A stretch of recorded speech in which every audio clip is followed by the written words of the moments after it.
반갑습니다. 책과 함께 편안한 시간을 드리는 JH 보이스입니다. 오늘 읽어드릴 책은 고선정 작가님의 나는 스리랑카주의자입니다. 고선정 작가님은 사진가이자 여행가 그리고 요가 선생님입니다. 우연히 호기심에 가게 된 스리랑카에서 인생의 2막을 열게 될 정도로 스리랑카를 사랑하게 되었다고 합니다. 우리에겐 아직 낯선 나라 스리랑카. 스리랑카는 인도양의 보석, 인도양의 눈물로 불리며 각종 천연자원이 풍부한 나라입니다.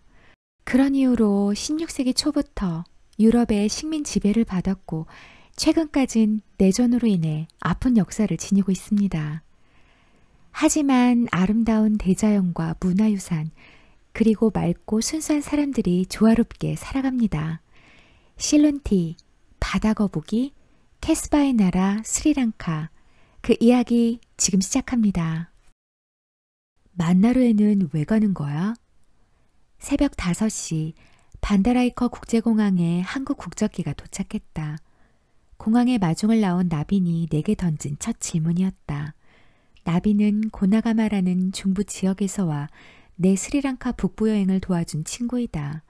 온라인으로 알게 되어 직접 얼굴을 본 건 그때가 처음이었다. 너는 만나르에 가본 적이 있니? 나는 고나가마를 떠나본 적이 없어. 그리고 북부주에는 타밀족이 주로 살아. 나 같은 싱할라인들이 북부로 가는 일은 흔하지 않지. 기온도 중부보다 훨씬 높고 건조하대. 너가 아니었다면 내 평생 만나르에는 가지 않았을 거야. 나를 따라다니면서도 왜 하필 북부 지역에 가려고 하는지 도무지 이해할 수 없다는 말투였다. 스리랑카는 작은 섬나라이지만 그 안에 다양한 종교가 공존하고 대체로 종교에 따라 종족이 구분된다. 크게는 불교도이자 스리랑카 토착 세력인 싱할라족과 인도에서 이주해와 정착한 힌두교도 위주의 타밀족, 두 개의 집단으로 나뉘며 그들이 쓰는 언어도 각각 싱할라어와 타밀어로 구분된다. 그러면서도 국교인 불교와 힌두교는 경계를 명확히 나누지 않고 표준어인 싱할라어를 반드시 사용해야 한다는 의무도 없다. 그런데 그들이 사는 지역만큼은 무자르듯 분리되어 있다. 스리랑카 북부주를 중심으로 동서해안과 고산지대에 있는 차농장 주변에는 타밀족이 모여 살고 벼농사를 짓는 내륙지역, 즉 고대와 중세의 역사 도시들, 그리고 남부 해안에는 싱할라인이 터전을 잡고 살아간다.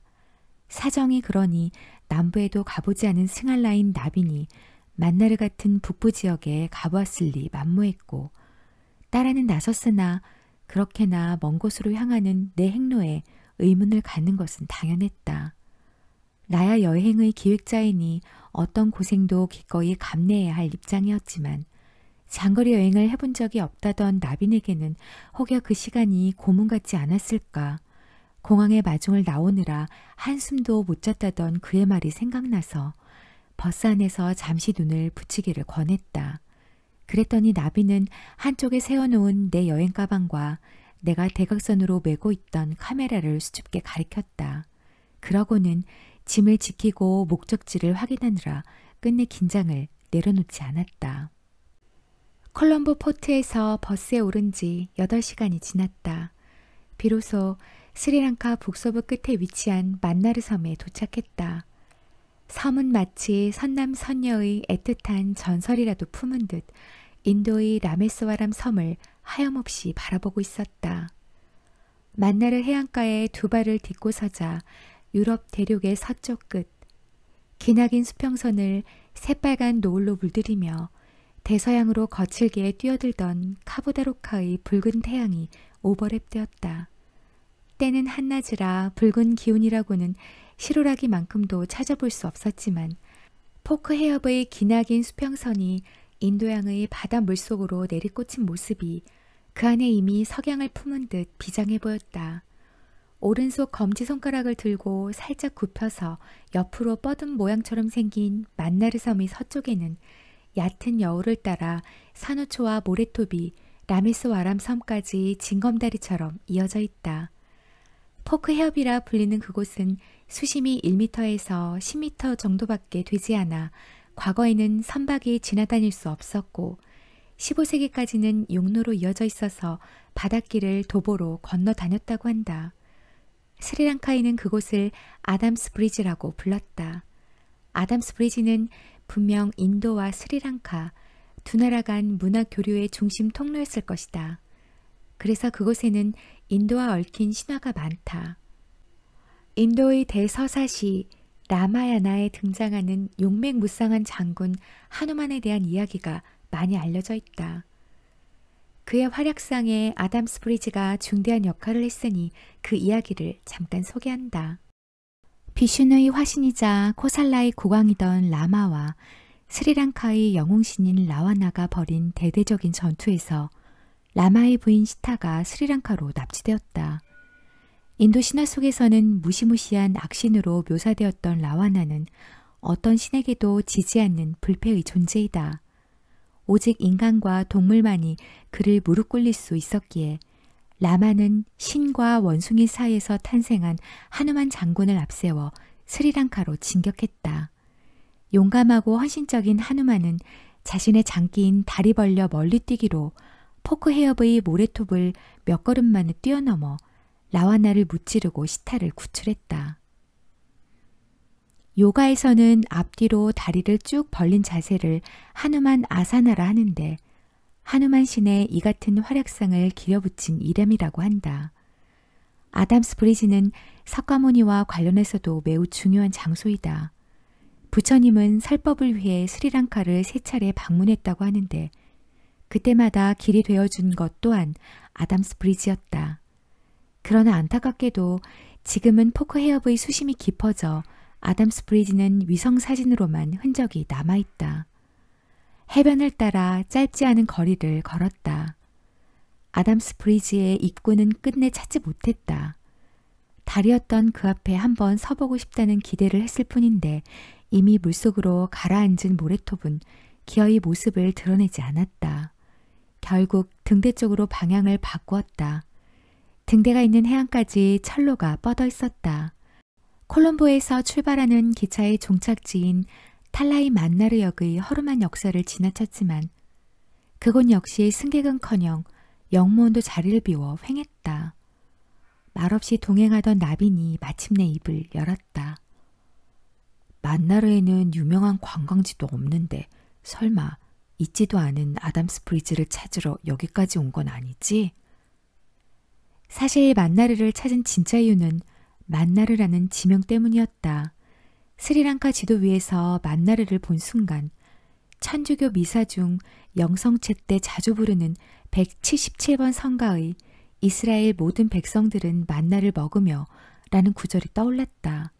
구약의 시편에도 등장하는 이스라엘 백성의 양식인 만나를 영상시키는 만나르, 그 이름이 인상적이었다. 만나르에 가면 하늘의 기적인 만나가 내게도 내려올 것 같았다. 그래서였다. 소낙비처럼 내리꽂히는 태양도 엄청난 지열을 뿜어내던 황토빛 땅도 마다하지 않았다. 나빈이 물줄기처럼 쏟아내던 땀도 모른 척하며 보물찾기를 하듯 소금기 머금은 바닷가 들풀을 유심히 내려다보고 해변에 버려진 낡은 보트 주변을 한참 서성였다. 그러다 철길 옆 칼로트로피스를 보았다. 보랏빛 꽃잎을 왕관처럼 머리에 얹고 사막 같은 황토 위를 장악한 무리들. 칼로트로피스가 만나르 섬에 활기를 불어넣고 있었다. 하늘에서 내려온 하얀 눈송이 같은 만나는 아니었지만 만나르의 바닷가 메마른 땅 위를 화사하게 수놓은 칼로트로피스를 보자 마음이 평온해졌다. 성체를 받아 모시고 영혼의 배가 부르는 느낌이었다. 다소 충동적이었고 그래서 준비가 미흡했던 만나르 행이 우연히 만난 칼로트로피스로 인해 이유가 충족되던 순간이었다. 만나르 섬을 돌아 나오는 길에 팔리무나이라는 작은 마을에 들렀다. 수령이 740년, 둘레만도 20m가 넘는 영물급 바오밥 나무를 보기 위해서였다. 바오밥 나무의 원산지는 아프리카의 마다가스카르인데 무역으로 오가던 아랍 상인이 바오밥 나무가 자생하지 않던 스리랑카에 묘목을 들여왔다. 팔리 문화의 바오밥 나무가 그 기원이다. 세계 각지를 돌아다니며 눈을 높인 아랍 상인들이 스리랑카를 칭송하던 별칭이 보물섬이었다. 당연히 아라비안 나이트에 등장하는 신드바드의 보물섬도 스리랑카였다. 스리랑카를 유독 사랑한 아랍인들이 보기에 바오밥 나무 또한 스리랑카에 없어서는 안 될 보물 중 하나로 여겨졌을 게 분명하다. 그러니 아랍인들의 발길이 잦았던 스리랑카에 바오밥 나무가 유입된 것은 필연이 아니었을까? 한국에서는 바오밥 나무를 볼 수 없는데도 그 이름이 익숙한 이유는 순전히 어린 왕자 때문이다. 작품에서 생텍쥐 페리는 바오밥 나무를 어린 왕자가 사는 별의 무서운 씨앗이라거나 조금만 싹을 늦게 뽑아도 금세 별 전체를 뒤엎어 소행성 B612를 산산조각 낼 수 있는 위험한 존재로 묘사했다. 하지만 정작 사파 속 바오밥 나무는 신비하고 아름다워서 우리는 바오밥 나무를 몹시 친근하고 특별한 존재로 기억하고 있다. 팔리문화의 바오밥 나무도 예외는 아니었다. 마다가스카르의 키 큰 나무들과는 달리 팔리문화의 바오밥 나무는 수영이 넓고 펑퍼짐했지만 어린 왕자의 사파만큼 충분히 아름다웠다. 한껏 멋을 낸 귀부인처럼 지푸른 잎으로 풍성하게 머리를 틀어올리고 우람한 몸통은 굳건히 땅을 디뎌 뿌리가 얼마나 길고 굵게 땅속으로 뻗어갔는지 간케했다. 힘세고 강한 것은 자신을 스스로 지켜내지만 약하고 작은 것은 보호받아야 한다. 바오밥 나무는 거대하고 영원 불멸할 듯 했지만 인간 앞에선 자연이기에 어떤 면에서는 매우 무력하다. 요즘은 바오밥 나무의 운명이 위태로워졌다. 바오밥 나무가 슈퍼푸드로 알려지면서 바오밥 나무의 열매부터 묘목까지 시중에 공공연히 유통되고 있기 때문이다. 언제 다시 팔리문화이를 방문하게 될지는 알 수 없지만 때묻지 않은 스리랑카의 순수함과 더불어 팔리문화이의 바오밥 나무도 오래오래 그 자리를 지키고 있었으면 좋겠다. 자푸나는 스리랑카 최북단에 있는 도시이다. 자푸나까지는 만나르에서도 북쪽으로 120km를 더 올라가야 했다. 북쪽으로 갈수록 만나는 사람들의 옷차림과 표정이 낯설었다.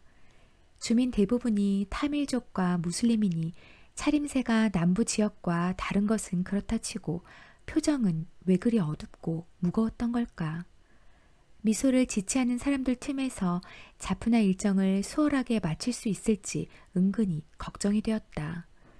북부행은 처음부터 고민이었다. 스리랑카를 27년간 죽음의 땅으로 몰아넣었던 내전의 중심지가 모두 북부에 위치하였다. 특히 꼭 가보고 싶던 자푸나는 북동부 킬리누치 지구와 더불어 스리랑카 반군인 LTTE, 타밀 해방군의 본거지였다.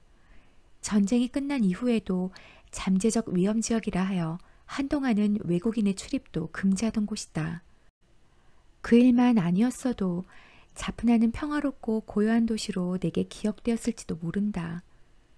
자푸나 여행 사흘차, 도심 한복판에서 싱할라인 2명이 타밀인에게 살해당했다. 종전 이후에 민간인끼리 반목하는 일은 드물다면서도 소식을 전해 듣자 나빈의 얼굴이 흑빛으로 변했다. 결국 자푸나 일정은 이틀 만에 끝이 났고 우리는 그날 부랴부랴 자푸나 역으로 가 남쪽으로 가는 급행열차를 탔다. 그리고 나는 기차 안에서 싱할라인 나빈과 함께 무사히 자푸나를 떠나온 것에 거듭 가슴을 쓸어내려야 했다. 휴전선으로 두 동강이 난 우리나라의 상황이 차라리 더 낫다고 해야 하나? 그곳은 경계도 없는 땅 위에 언제 어느 누가 적으로 돌변할지 모른 채 일상의 삶을 이어나가야 하는 곳이었다. 싱할라 정부군에 의해 타밀 해방군 LTT의 지도부가 무너지면서 내전은 막을 내렸고 전쟁이 끝난 지 10년이 흘렀으나 북부는 여전히 핏빛 긴장으로 물들어 있었다.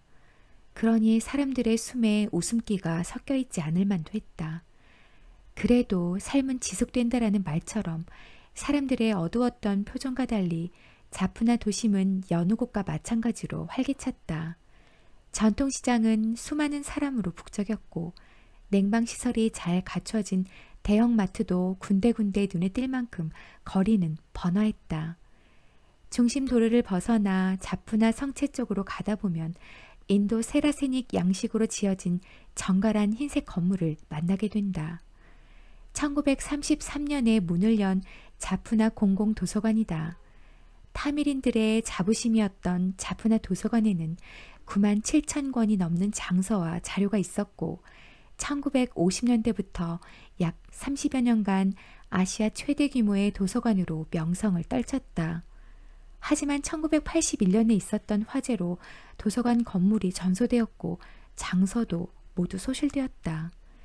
지금 있는 건물은 정부의 지원과 시민들의 기부로 2001년에 재건된 것이다. 화재는 인재였다.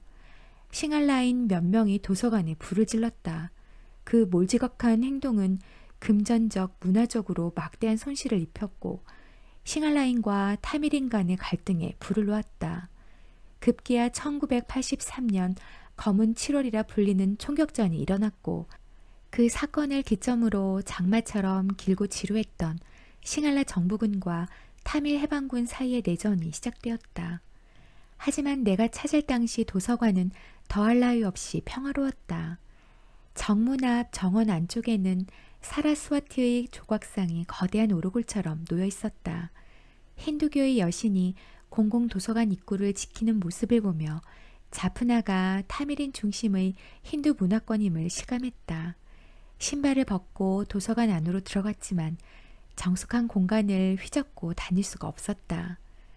외부인의 서가 출입이 금지되어 있어 도서관 내부의 장서를 보기는 불가능할 것 같았다.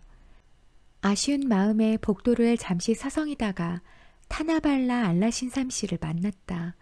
그는 자푸나 도서관에서 20년도 넘게 근무를 하다 몇 년 전 은퇴를 하였고 지금은 서가 한쪽에 책상을 두고 일하고 있다고 자신을 소개했다. 나 같은 사람을 안내하는 것이 그의 역할인 듯 했다. 그는 복도 중앙 유리장 안에 보관된 악기 이름이 야리라고 알려주었다. 1층 복도에 걸린 도서관 역사를 기록한 액자를 둘러보며 내전으로 인해 망가진 자푸나 도서관의 운명에 대해서도 잠시 이야기를 나누었다. 한때 아시아 학자들이 자푸나 도서관을 빈번히 찾곤 했다니 도서관의 장서를 모두 잃어버린 것이야말로 내전으로 입은 가장 큰 문화적 피해였으리란 생각이 들었다. 착잡한 마음으로 도서관 밖으로 나섰다. 해가 뉘엿뉘엿 지고 있었다.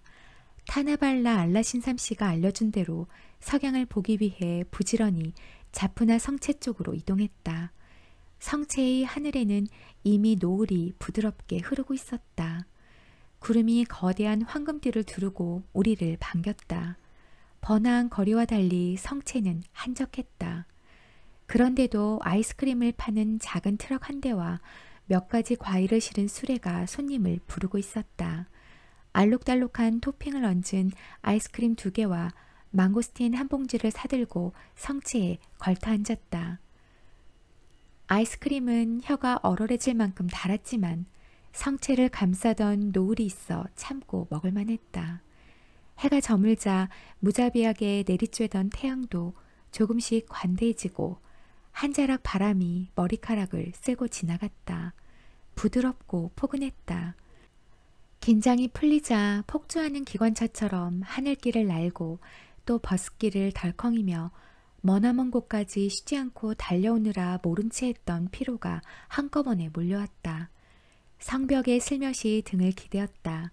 그렇게 머나먼 곳까지 달려가서야 매번 똑같이 반복되는 일상, 벗어나야지, 내려놓아야지 하면서도 벗어나지지도 내려놓아지지도 않던 일상에서 멀찌감치 노연한 것이 우스웠다. 버스에서 만난 사람들의 표정을 떠올려 봤지만 잘 생각나지 않았다. 어차피 무표정했으니까. 어쩌면 사람들은 일부러 표정을 짓지 않으려 노력했는지도 모른다.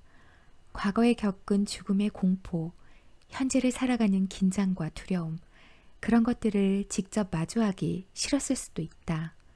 가끔은 알면서도 무심한 척, 무관한 척 살아가는 것이 좋을 때도 있다.